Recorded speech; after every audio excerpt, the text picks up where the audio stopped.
What's going on, dude? Oh, nothing much, man. Just hey, happy late birthday. Oh, dude, thank you.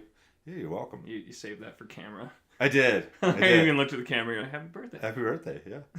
Thanks, dude. Hey, you're welcome. Appreciate it. I took a nap on the couch. Naps are good, especially because you're getting older.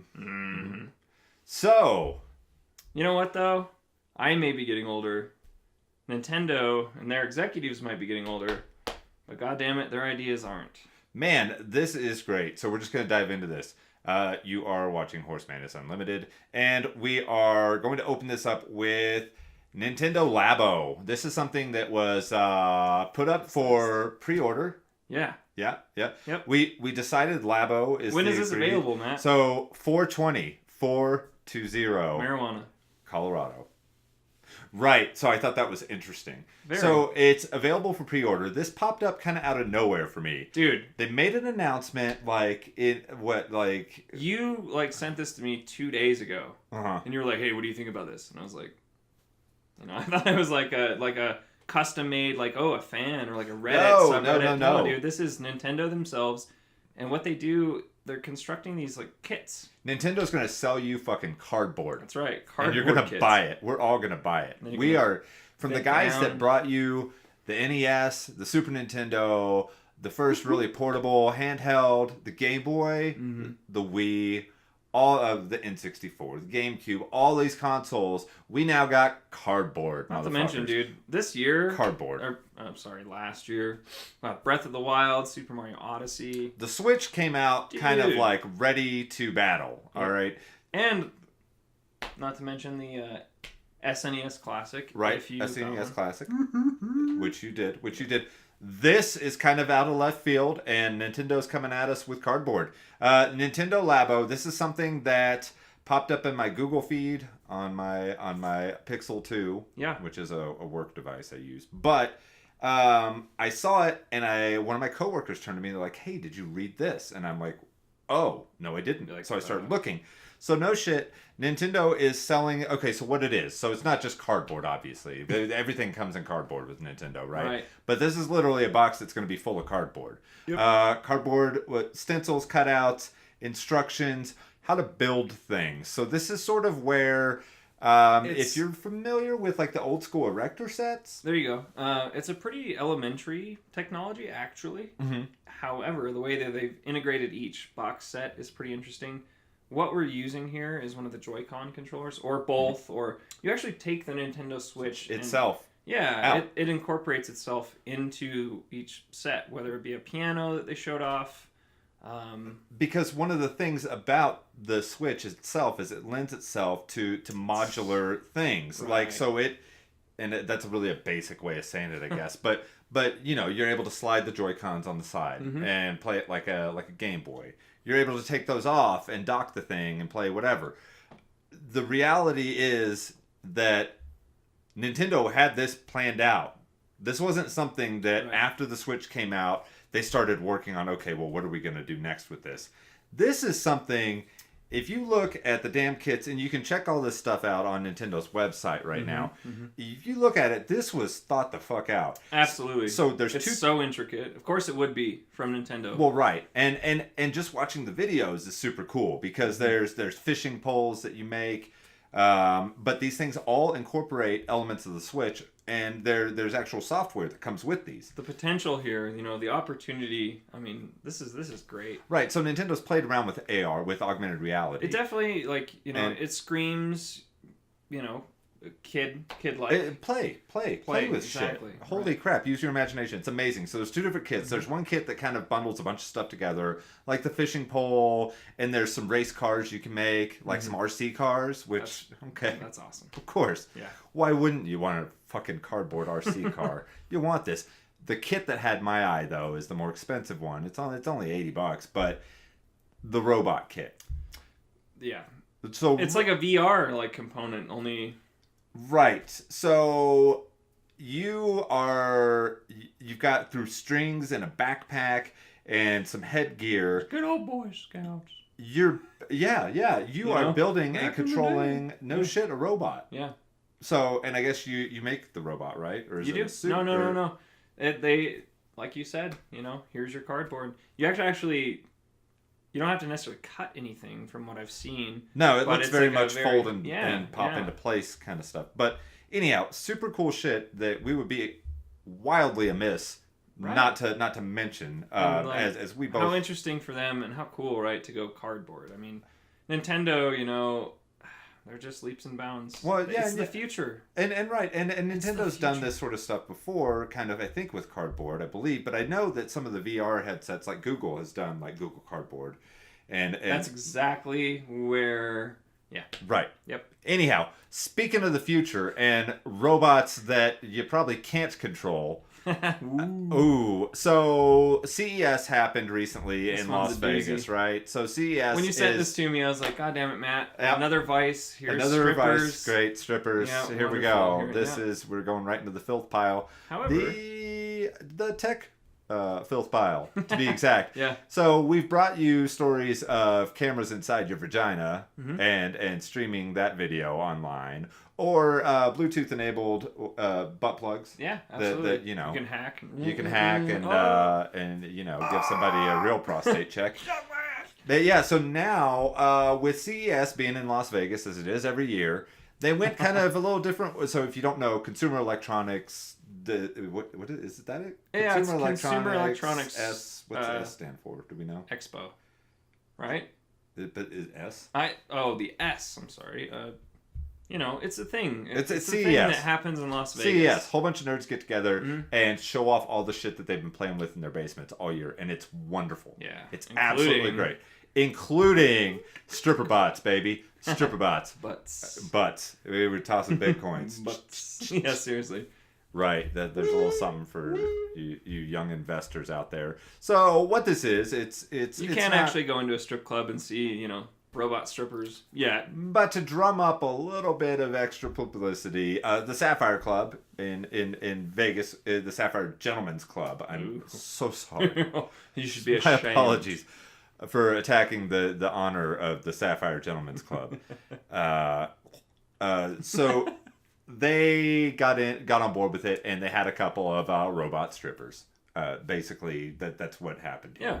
Couple of robot strippers on the poles. Cool little PR move to be like, hey. And they're not, you're not getting a whole lot of... Dude, it freaked me out.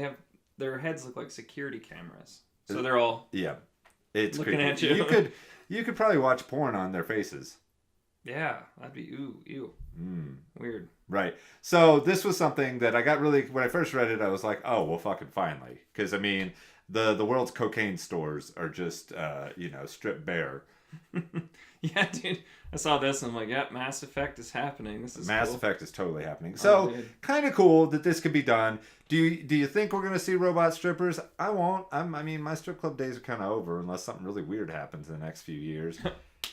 We magically appear and went, oh my, look at this. I mean, I don't, the idea of a robot nipple in my mouth isn't really doing it for me. I've been to one via a friend's bachelor. Well, with the real nipples, right. I mean... There's a time and place, people, and in the future we're gonna have, I don't know, they're gonna have to do something with the interface though. I don't want to feel that rubbing on me. Oh God. I mean, just not that I would be there again, but I don't know that I want the. I would just hope that I don't want to bone my car. When you lose that much dignity, you might as well just seal yourself up inside of a coffin. Yeah, I mean, is that any way? Yeah. So you really. Whoa! Right over my head. Which brings us to our next highly unpronounceable. This is the coolest story that I've read.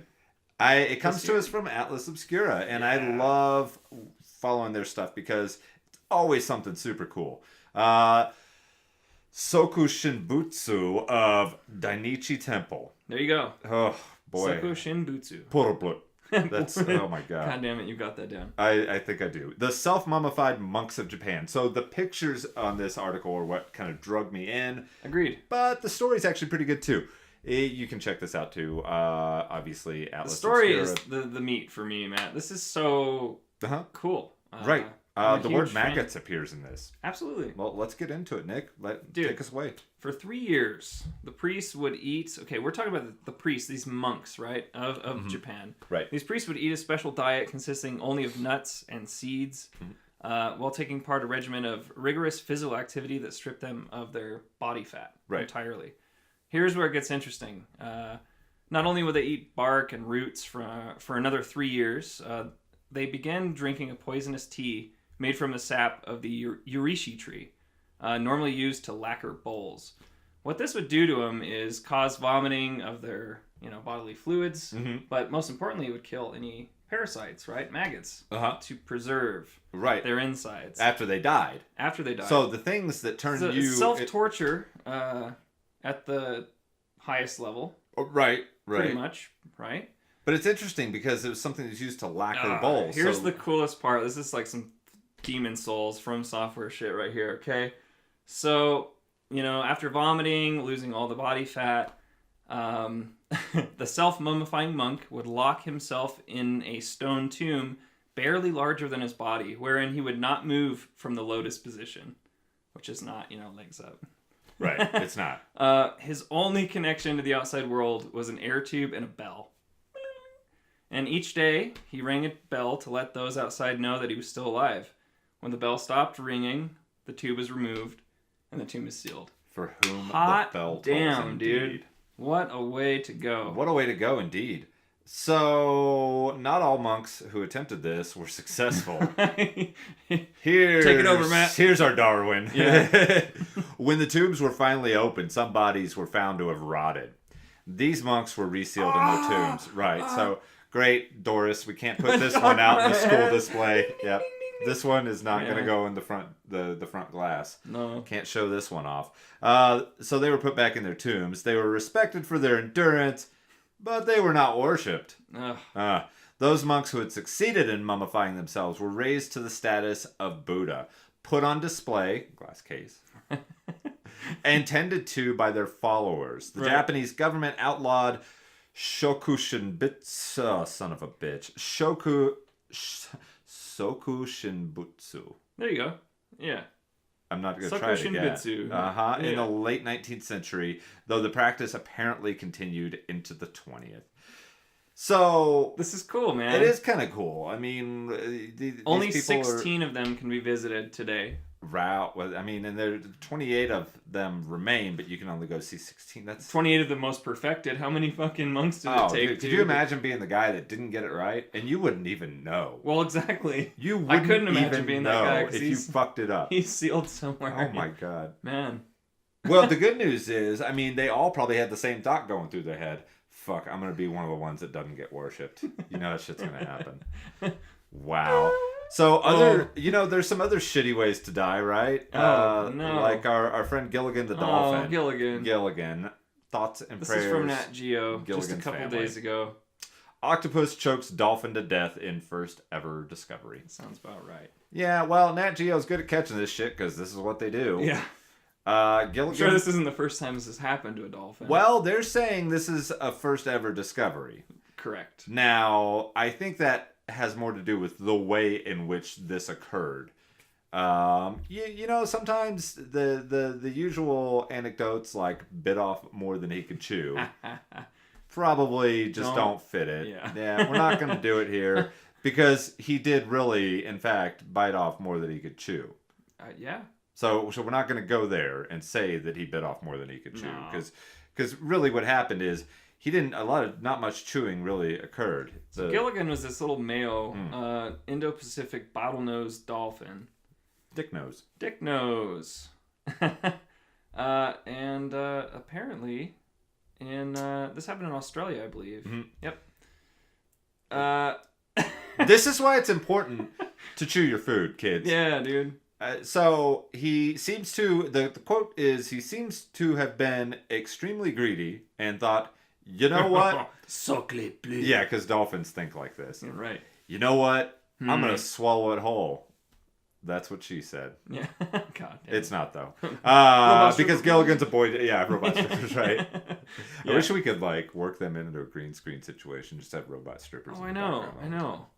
We need technology. We need to do that. So yeah, he swallowed this fucking, he thought he was going to swallow this octopus. Now, I don't know a whole lot about dolphin digestive processes or I have procedures. seen many a video where I can, a full-on octopi, dude. Oh, right. Going through a hole like the size of a quarter or something like that. So It's those... not octopi. Well, yeah. Well, but that Nat Geo still call them octopi. We know Okay. that it's not octopi. Yeah. Dumbass Nat Geo doesn't know. I was going to say, dude. Y'all motherfuckers need to go back to English class. We've been through Because this. octopi ain't a word. Not a thing. Nope. Go fuck yourselves. So he swallowed it, and what happened is, in swallowing it, the dolphin, the feeding, much like humans, they have an epiglottis. Mm-hmm. It's a little different than ours, but it's like a little flesh window. All right. Right. It's larynx. So like. Mm-hmm. So it separates the eating from the breathing, the blowhole. Right. If you will. Blowhole. Right. So the octopus found, got sucked up kind of in there. The interesting thing too is the octopus was dead at this point. So right. It wasn't even doing this intentionally. Right. So Dick Nose here had battered it to death, or with its... Battered its Sheen. Martin Sheen. Martin Sheen.